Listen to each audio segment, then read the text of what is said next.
네, 오늘은 제가 뭐 가장 핫한 세무사님이 감사합니다. 네, 이장원 세무사님을 모시고 제가 이전에 구독자분들께 금 관련돼서 어떠한 게 가장 좀 궁금하신지 이런 것들을 여쭤봤었거든요. 그래가지고 세무사님께 질문을 드리려고 하는데요. 또 가장 많이 여쭤보는 것 중에 하나가 금을 이제 뭐 상속하거나 증여할 때 어떻게 되는지 요걸 가장 궁금해 하시더라고요. 요거 혹시 답변 한번 부탁드릴 수 있을까요? 첫 번째로 이제 금을 산 내역이 이제 있느냐. 네. 세무서에서 이제 조사 관점으로 본다 그러면 네. 금을 산 내역이 있어야 금을 증여를 했겠거니라는 생각이 들 거거든요. 네. 왜냐면은 첫 번째로 금을 살 수 있는 재력이 있는 사람이 금을 샀어야 됐을 거고. 네. 그러면은 이것부터 좀 말씀을 드리면 금을 살 여력이 안 된 사람이 금을 샀다라고 하면은 네. 이 현금이 어디서 났을까를 조사를 해요. 아, 네. 네, 첫 번째로. 왜냐, 아버지가 그 금을 자녀한테 준 게 걸렸는데, 알고 봤더니, 아버지도 돈이 없어. 네, 진짜 그럴 수 있어요. 네, 그럴 수 있죠. 스토리는 재밌어요. 네. 왜냐면 세무조사를 하게 되면, 네. 중간에 이제 조사 관점자가 있어요. 그러니까 네. 대부분 자녀가 돼요. 네. 근데 여기서 2단계, 여기서 2단계, 5명을 봐요. 네. 그러니까 아버지로 타고 갔어, 우선. 네. 아버지가 증여를 해준 것 같아요. 네. 아버지가 돈이 없어. 그게 살 돈이 없는데 어떻게 샀지? 네. 올라갔더니 할아버지가 있어. 네. 그러게 또 시작돼요. 음. 첫 번째로 이 사람이 어떻게 이걸 자산을 매입하게 됐는지를 올라갔는데 네. 준 사람도 그 매입 자금이 소명이 안 되면 네. 또 올라가요. 어. 아니면 이제 이런 경우가 많아요. 이 아버지가 네. 큰 사업체를 운영하고 있는데 네. 뭐 이런 거예요. 현금 매출을 누라 그랬다. 아, 네네네. 네, 그러니까 말 그대로 이제 탈세를 했었다. 네. 법인에서 돈을 횡령을 했다. 네. 이런 식의 경우가 있어서 그게 이렇게 넘어오는 경우가 있습니다. 음. 그래서 이제 걸리시는 경우가 있고, 그 다음 두 번째로 자녀는 그걸 받았는데, 이제 받았을 때도 마찬가지인데, 처음에 금을 받으면, 네. 사실 그 말씀드릴 게 몰라요. 알 수가 없지. 그렇죠. 그냥 중면 네. 되는 거니까. 왜냐면 나는 금 산 내역이 있고, 네. 근데 아들한테 금을 넘겨줬는데, 세무서가 그걸 다 보고 있지는 않아요, 사실은. 네. 근데 이제 이게 그러면 언제 이제 말 그대로 속된 말로 걸리느냐. 네. 그러면 이제 이 아드님이 금이라는 건 결국은 이제 환가를 해야 되잖아요. 그렇죠. 만약 본인이 뭔가 차를 사든 부동산을 구입을 하든 네. 뭐 자기가 생활비를 쓰든 네. 그냥 금 떼가지고 줄 수는 없잖아요. 그렇죠. 네. 아, 이거 안 받는다고 할 건데 분명. 네. 이게 진짜 금인지도 모르고. 네. 그러면 그걸 결국은 이제 금 거래소든 어디서 파실 거잖아요. 네. 팔고 본인의 계좌로 이체가 될 건데 네. 그 이체되는 시점에 첫 번째로 또 걸려요. 아, 갑자기 큰 돈이 들어오니까. 맞아요. 네. 왜냐하면 뭐 저는 이제 그 질문을 많이 하는데 네. 첫 번째로는 마지막으로 현금을 100만 원 이상 뽑아보신 적 있으세요? ATM 기기에서? 100만 원 이상, 100만 원까지는 없는 것 같아요. 네. 저희가 뽑아도 이 정도예요. 그러니까 축의금 낸다고 한 20만 원. 맞아요. 네, 그냥 네. 급하게 아 맞다 오늘 돈 안 갖고 왔네. 네. 그래서 축의금 좀 뽑아볼까? 네. 딱 그 정도. 그렇죠. 네, 근데 축의금 물론 100만 원 줄 수 있는데 100만 원 이상의 출금, 현금을 뽑아본 적은 거의 기억이 없으실 거예요. 맞아요. 네. 그러니까 그 마찬가지예요. 입금과 출금 내역이 이제 기존엔 1000만 원이었는데 이게 네. 이제 500만 원으로 바뀌는 걸로 알고 있거든요. 4월부터. 1000만 원에서 500만 원으로 바뀐다는 건 인출 한도가 네, 그렇게 맞습니다. 된다는 거예요? 입금과 출금 내역이 한 번당 500만 원이 넘어가면 네. 그 금액에 대해서 상세하게 기록하게 돼 있어요. 아, 진짜요? 네. 그래서 은행원이 물어봐요. 네. 이거 돈 어디다 빼세요? 이거 돈 어디다 넣으시는 거예요? 네. 왜냐하면 보이스피싱이 너무 많아서 그래요. 보이스피싱 막 돈 많이 빼가지고 허겁지겁 어디다 이체하고 이런 거잖아요. 네, 맞아요. 그래서 만약에 이제 선례가 많이 있잖아요. 그러니까 은행원들이 눈치채고 이상하다. 네. 이 사람은 저기 부산 사람인데 왜 군산에 와서 은행 거래를 하고 있지? 네. 막 그런 것들이 있잖아요. 네. 이제 그런 것들을 잡아내려면 그게 엄격해지는데 네. 그러면 생각해보면 현금으로 바꾼 건 좋아요. 자, 해서 뭐 어디든 이제 네. 불법적인 거에서 이제 밀거래를 해서 네. 블랙마켓에서 현금을 받았는데 네. 결국 이체해서 써야 되는데 그렇죠. 이체해서 써야 되는데 이게 자기 계좌에 넣는 순간 이제 그게 포착이 될 확률이 높다. 아, 네네. 그러면 그 돈 어디서 났느냐? 그렇죠. 그리고 이제 말씀드리는 게 두 번째는 이제 소비를 할 수 있었냐. 왜냐면 100만 원 이상 현금 써보신 적이 언제 있느냐 물어봐요. 제 인생에 100만 원 이상 현금 써본 적이 거의 없어요. 진짜 생각해보니까 요즘 현금을 쓰는 일이 거의 없잖아요. 저는 지갑 자체도 안 갖고 다닌 지가 거의 10년 넘은 것 같아요, 진짜. 생각해보니까 저도 그러네요. 네. 예전에는 10년 전만 하더라도 지갑 선물은 좀 해줬었어요. 네, 맞아요. 야, 이거 좋은 지갑이야. 근데 네. 요즘은 지갑 선물을 안 하잖아요, 사실은. 그렇네요. 네, 지갑 선물 안 해. 왜냐? 어차피 넌 현금 안 쓰잖아. 그죠. 네, 그러니까 네. 휴대폰에서 대부분 뒷면에 네. 카드 한 2개 넣어놓고 다니고 그리고 이게 또 가장 뭐 일반적이잖아요. 그 삼성페이 이런 네. 걸로 하기도 하고. 이것도 번거로워서 삼성페이로 다 하는데 네. 뭐 애플페이도 지금 풀렸고 그쵸. 그러니까 현금을 쓸 수가 없어요. 한국 시스템은. 아, 그렇네요. 네, 그러니까 일본 같은 경우는 아직도 현금을 쓰는데 한국은 시스템상 현금을 쓸 수가 없어요. 네. 그러니까 자기가 현금을 바꿨고 거기까지 넘어갔다고 하더라도 내가 부동산을 구입을 하거나 차를 구입하거나 뭐 전세금이나 이런 걸 하더라도 네. 걸릴 수 있는 확률이 너무 높아요. 첫 번째로는 주택 취득한다 그러면 투기과열지구나 이제 조정대상 지역은 이제 그 소명을 해야 돼요. 네. 취득자금 소명서라는 걸 작성을 해야 되는데 네. 돈 어디서 났는데 네. 할 말이 없어요. 그렇죠. 네. 네. 제가 아시는 분이 이제 코인으로 해서 한 70억 벌어서 주택 네. 샀어요. 근데 네. 취득자금 소명을 하는데 코인은 우리나라에서 그때까지는 네. 소득세를 안 냈단 말이에요. 네네. 그러니까 그 세무서에서 말이 안 되는 거예요. 왜냐면 코인만 하시니까 소득이 없어요. 네. 혼착되는 양성화된 소득이 없는 거예요. 네네. 당신은 10년간 번 돈이 0원인데 어떻게 70억짜리 아파트를 사냐. 네. 그래서 그분이 코인으로 돈 번 내역을 쫙 가져갔더니 소명이 됐어요. 아, 네. 소명을 하면 돼. 네. 근데 본인이 코인으로 번 돈의 내역이 없고 그냥 아버지한테 금괴 몰래 받아서 환가해서 네. 그걸로 주택을 샀는데 소명을 어떻게 할 건데? 바로 징역세 맞는 거예요. 그렇게 되는구나. 네. 그러면은 뭐 그냥 만약에 골드바를 받는다고 쳤을 때, 그러니까 아버님이 갑자기 돌아가실 수도 있잖아요. 골드바 이렇게 모아놓고. 그래서 정당하게 만약에 내가 상속을 받겠다라고 하면 상속세가 어떻게 적용이 되는 거예요? 그거 이제 시가로 개념을 매겨요. 네. 그래서 이제 금거래도 말 그대로 거래소에서 그 당일 날짜마다 시가가 나오잖아요. 네. 그 돌아가신 날에 시가 개념으로 봐서 그램 따져가지고 시가로 네. 딱 포착을 하는 거예요. 아, 그럼 거기에서 이거는 현금을 하는 거랑 마찬가지로 예를 들면 뭐 30억이면 30억에 대한 그 맞아요. 세금을 내고 그렇게 되나요? 네, 맞습니다. 아. 근데 이제 네. 아버님이 옛날에 샀으면 금 가치가 무조건 올라갔을 확률이 높을 것 같은데 네. 그러면 예전에 샀던 그 금액은 뭐 10억에 샀는데 지금 30억이다. 네. 30억이 이제 과세 표준이 되는 거예요. 네. 그러니까 세금은 더 많이 낼 수밖에 없다. 아, 그러면 금을 가지고 절세를 한다거나 그런 용도로 쓰기는 어렵나요? 사실은 좀 어려워요. 네. 오히려 절세용으로 쓰신다 그러면 현금성으로 이제 스위치를 해서 주는 게 좀 더 나으실 수는 있다. 아니면 1억에 가셔도 돼요. 상속의 문제가 아니라 증여의 문제고 금 가격이 계속 우상향을 할 것 같다 꾸준히. 네. 그러면 금을 빨리 증여를 해주세요. 빨리 증여를 해야 돼요. 나중에는 비싸진 금으로 시가평가가 되니까요? 결국은 증여를 한 날짜에 시가평가가 되는데 네. 그 증여하고 나서 내가 결국 이 금을 환가를 30년 후에 할 수도 있잖아요. 네. 그럼 30년 후에 환가를 하게 됐을 때는 가치가 더 올라갔을 텐데 네. 그 추가 상승분에 대해서 내가 증여세를 내진 않으니까. 아. 왜냐면 난 낮은 금액이 받았을 때 됐어요. 네네. 근데 그게 이때 당시에 예를 들어서 1억 원의 현금을 받은 것과 네. 1억 원의 금을 받은 거는 제가 봤을 때는 무조건 금이 더 우상해 할 것 같아요. 네. 맞죠? 네. 그러면은 이제 이게 30년 지나면 현금은 고작 4% 맨날 올라가서 뭐 네. 복리하더라도 뭐 2억인데 네. 얘는 지나고 보니까 막 20억이 됐다. 네. 그럼 20억에 대해서 19억을 추가적으로 증여세를 내지는 않는단 말이죠. 아. 야, 대한민국의 상속세 및 증여세법은 그것만 기본적으로 원칙만 알아두시면 돼요. 10년 주기예요, 10년 주기. 10년, 네. 왜냐하면 기본 공제, 그러니까 배우자는 10년간 6억 원, 네. 그다음에 직계존비속간에 5천만 원, 미성년자 2천만 원, 네. 이 정도만 하시면 돼요. 그리고 이게 리셋되는 게 10년이에요. 네. 그리고 세율 자체도 10년이에요. 그러니까 내가 지금 1억 받았으면 10년 이내에 또 재차 증여를 받으면 네. 합쳐져서 높은 세율로 올라가요. 네. 근데 이제 증여세율이 최고 세율이 50% 너무 네. 높죠. 그러니까 적당한 세율이 가장 낮은 구간이 이제 제가 최저 세율, 그러니까 네. 가장 낮은 세율이라고 하는데 그게 1억 원이거든요, 과세 표준이. 네. 그러니까 공제 빼고 1억 원까지는 10%의 세율만 내요. 네. 그러면 저라면 1억에 이제 말씀을 드리는 거죠. 태어나자마자 미성년자 2천만 원 줄 수 있으니까 네. 거기다 플러스 1억 원 하면 10% 세금만 내는 거예요. 네. 그럼 1억 2천만 원 주고 그걸로 바로 금을 사는 거예요. 세금 낼 부분 남겨두고. 네네네. 왜냐면 1억 원에 10% 해봤자 1천만 원 정도. 네. 근데 그 정도는 낼 수밖에 없어요. 아니면 아예 2천만 원에 대해서만 주고 그걸로만 금 사던가. 근데 네. 이제 많이 못 주는 거죠. 그렇죠, 그렇죠. 네. 그래서 이거를 줄 때도 마찬가지로 1억에 활용하실 수도 있어요. 아니 내가 지금 이제 막 결혼했는데 돈이 어딨어. 네. 사실 지금의 30, 40대가 돈이 어딨어요. 그렇죠. 20, 30대가. 네. 조부모가 줘야 돼요. 아. 조부모는 똑같이 증여재산 공제 그 2천만 원까지는 그냥 줄 수 있기 때문에 그냥 네. 손주한테 주는 거 2천만 원. 그 손주가 그걸로 금 사고 쭉 가는 거예요. 아, 저 그러면 갑자기 또 궁금한 게 생겼는데요. 부모님한테 증여를 받는 게 아니라 돈을 빌리는 경우도 있잖아요. 그러니까 차용증을 썼어요.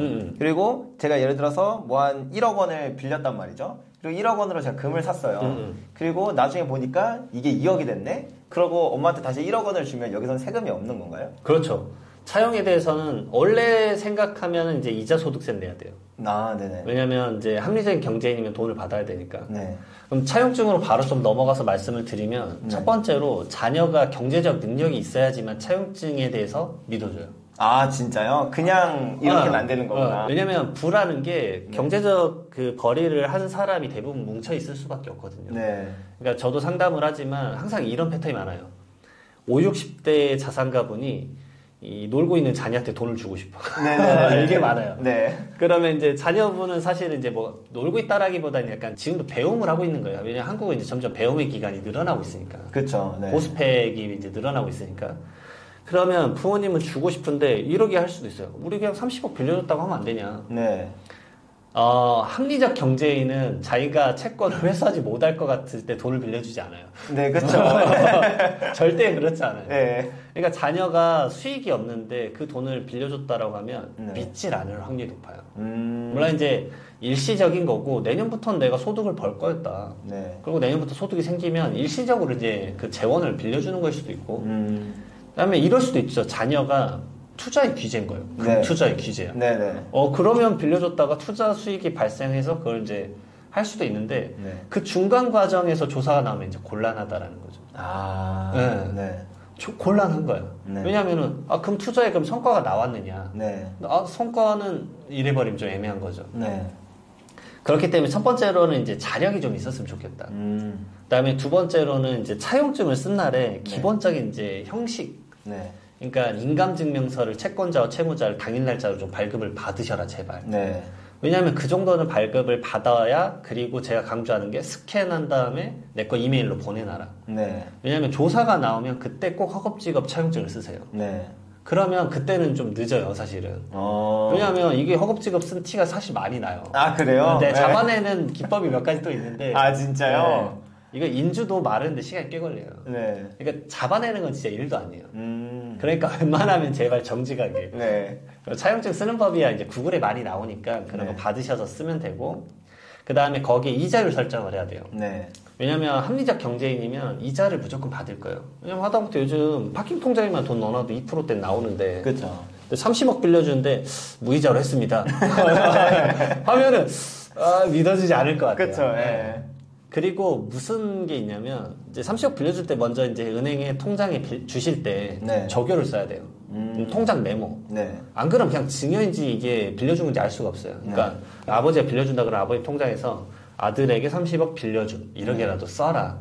그리고 반대급부로 아들은 이자를 준 내역이 있을 거 아니에요. 네. 매달 계속 반복적으로 이자 줄 때마다 이자 변제함 뭐 이런 식으로 네.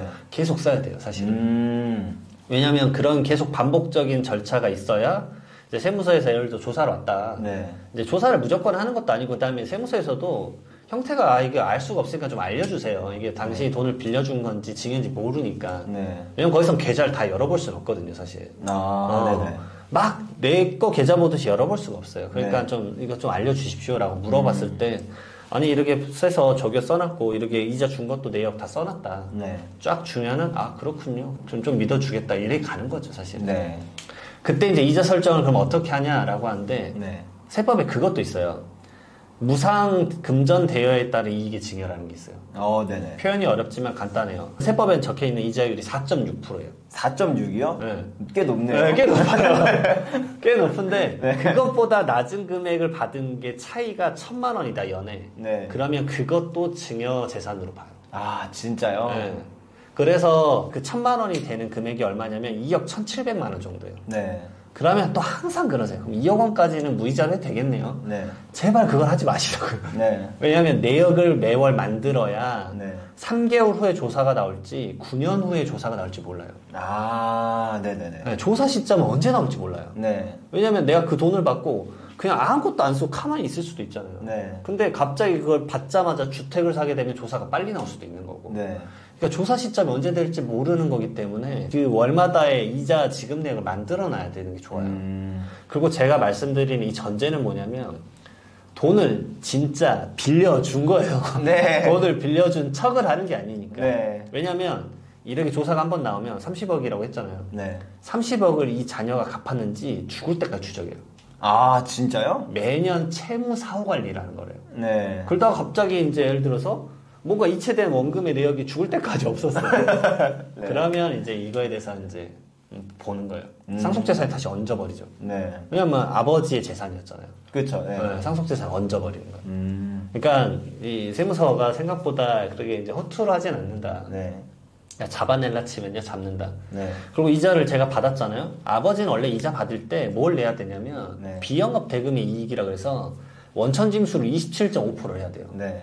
아까 말씀하셨던 이제 예를 들어서 금 같은 경우 금 ETF가 한국에서 거래되면 배당소득세 15.4%잖아요. 네, 맞아요. 근데 비영업 대금의 이익은 말 그대로 이제 내가 사채 같은 걸 하는 사람이 아니니까 네. 거기에 대해서 원천징수 더 떼요.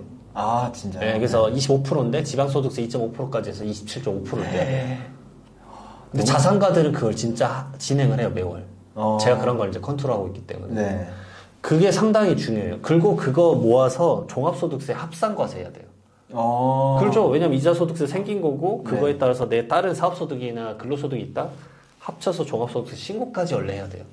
야. 그러니까 네. 차용증을 허투루 보시면 안 되긴 합니다. 안 되네요. 생각보다 복잡해요. 그리고 제가 또 그 궁금했던 것 중에 추정상속재산이라는 게 있잖아요. 맞아요. 그래서 뭐 이제 아, 많이 하시네요, 시작할 2년 동안 이제 5억은 괜찮았어요. 이제 골드바 같은 경우, 그러니까 왜냐면 현금을 5억을 뽑기는 좀 어려우니까 골드바를 5억치를 구매를 한 다음에 얘를 전달줘도 얘는 어차피 뭐 나중에 상속 이런 거 할 때 추정상속재산으로 5억까지는 그냥 스무스하게 지나간다 막 이런 말이 있더라고요. 근데 일리가 있는 말인가요? 조사 한 번만 맞아보면 이런 말 못 하겠네요. 아, 진짜요? 첫 번째로 이제 그 상속세 조사가 펼쳐지면 네. 돌아가신 날로부터 네. 그 피상속인 그 아버님이라고 해볼게요. 네. 아버님이 10년치 계좌를 다 봐요. 네네.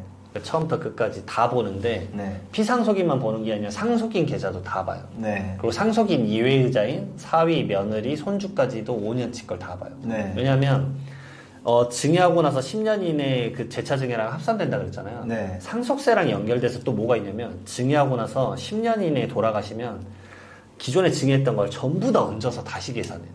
기존에 증여했던 거요? 네. 기존에 증여했던 걸 상속세에 얹어서 가입이 더 늘어나요. 아, 네. 그래서 10년이 주기가 필요한 거예요. 그래서 태어나자마자 주란 얘기예요. 네. 근데 이제 이 증여한 내역이 이제 지금 말 그대로 내가 금을 산 다음에 증여라면 모를 수도 있지 않느냐 이건데 네. 그러면 그 추정상속재산으로 이제 2년이 아니어도 네. 금을 산 내역 있잖아요. 네. 이 금을 어디다 처분을 했는지에 대해서 소명을 해야 돼요. 그걸 아들이 모르잖아요. 그걸 모르면은 이제 어쩔 수 없다 나는 모른다라고 하는 거죠. 네. 그러면 조사를 넘어갈 수도 있긴 해요. 네. 근데 아까 말씀드렸지 금을 팔고 나서 어떻게 쓸 건데?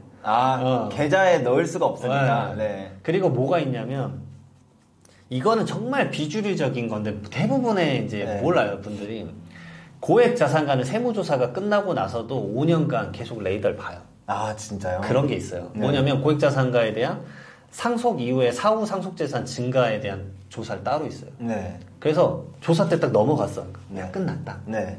그리고 이제 좀 지난 다음에 한 1년 지나면 이제 자 이제 골드바를 바꿔서 네. 현금으로 좀 써볼까. 네.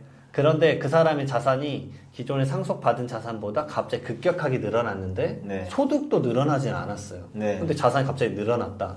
그럼 어디서 나왔는지 살펴볼 수가 있어요. 5년 이내에 네. 조사를 다시 할 수 있어요. 아. 근데 세금은 무서운 게 뭐냐면 가산세가 사실 무서워요. 네.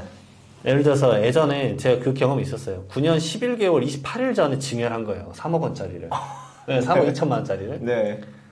근데 이거를 조사 때 밝혀진 거예요. 네. 그러니까 이게 그럼 어떻게 되냐면 이때 안 냈던 증여세, 네. 그다음에 증여에 대한 신고불성실 가산세, 납부불성실 가산세 이게 100%가 넘어요 두 개가.